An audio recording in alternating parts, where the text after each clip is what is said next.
What I'm looking up here is the hollow block making here in the Philippines.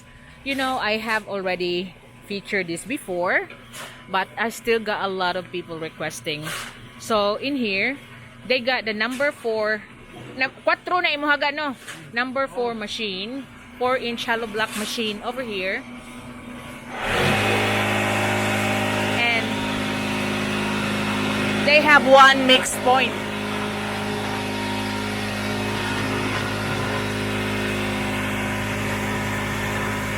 That's the molasses.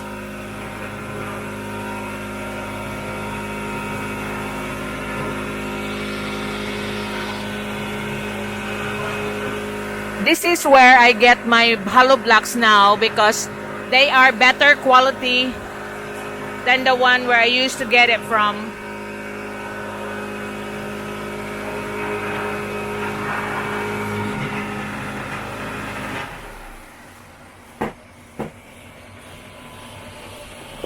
Para ni siya sa size dong.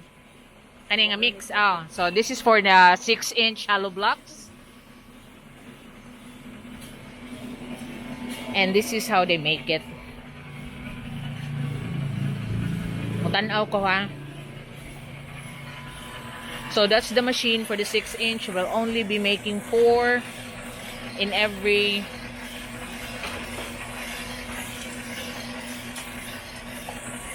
look, in every one setting, it only makes 4, whereas the 4-inch will make 6. So that's how they do it. From the mixing point underneath, they'll put it in.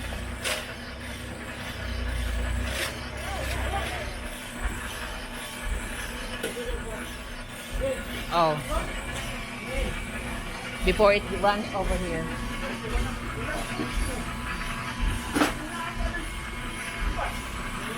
So there, hindi na siya maslide.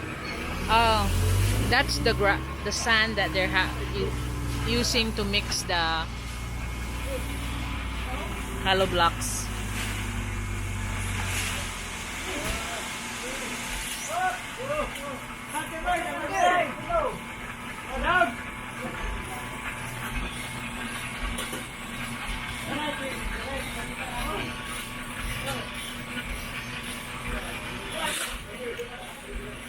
Sige dong. So they turn on the machine.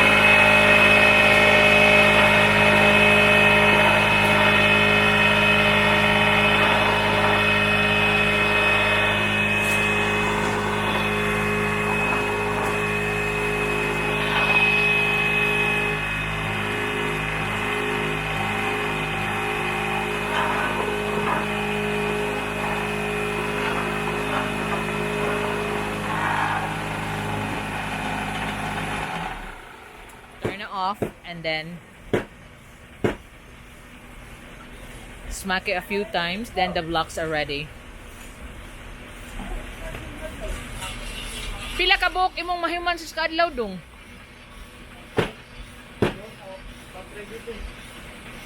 Di sa ang total tanan ba? 4,000?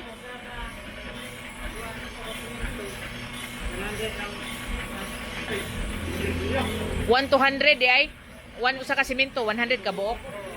So their mix for this one is 1 bag of cement is 100 blocks. So they have a better than the one that I used to feature. The class C is 1 bag of cement is 145. So for this size 6-inch blocks is 100 pieces for 1 bag of cement. It's still cheaper, but it seems to be better build than the one that I used to use in the budget bungalow. But in my house now, this is where I buy all my hollow blocks. So again, there they are. Turn on.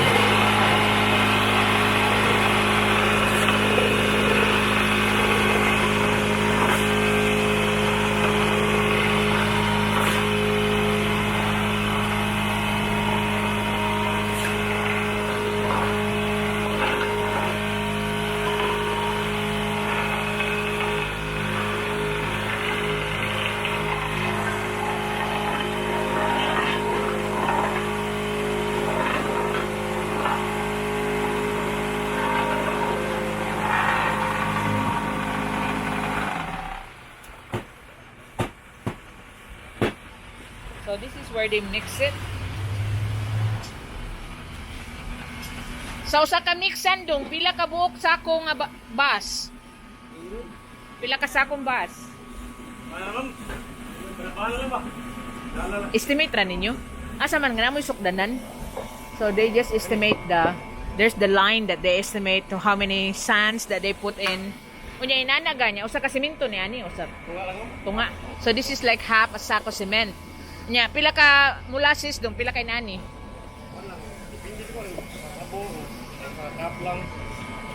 Ha? So they inani mo na ni sakto na nigang. Kinindot na lagi yung block room. So they add more. Ma'am. They add more. So the people already mastered what kind of mix that's perfect like this.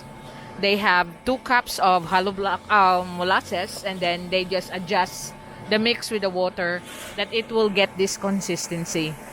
It's not so runny, but it's perfect consistency.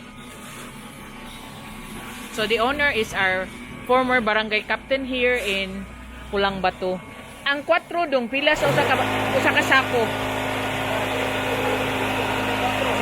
54. But this kani 54 ang maho sa usa ka sako. Sa kasako 144. Oh, 144.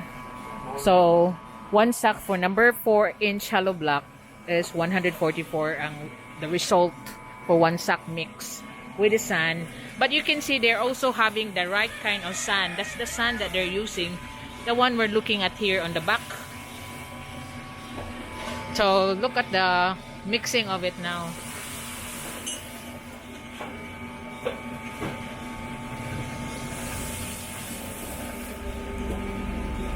That's the right consistency now. And now it's gonna be released down there to make the 6-inch hollow block.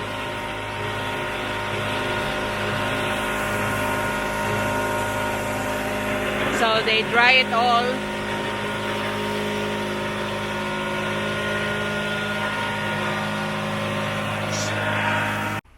So the cost price that we're getting it is here.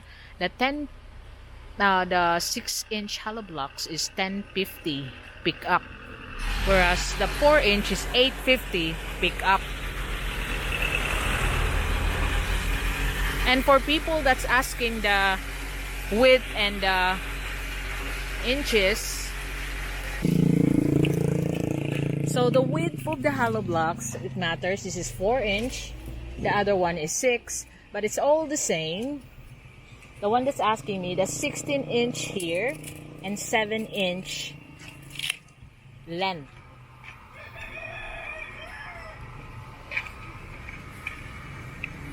So that's 16-inch and 7 there. So like I said, we are getting this at $8.50 cost price for hollow blocks at 4-inch. And then $10.50 for 6-inch. There's about 25 people making hollow blocks around here in our place in Pulang Batu.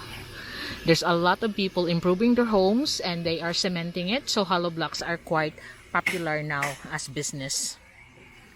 And so this is not the load bearing one. This is called hollow blocks. Not light blocks, not those other kinds of blocks. This is the blocks that I'm talking about, that it is not load bearing.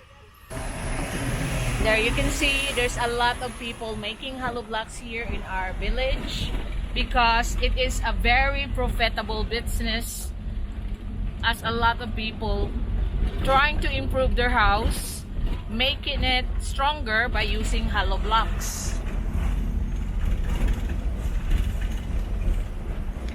And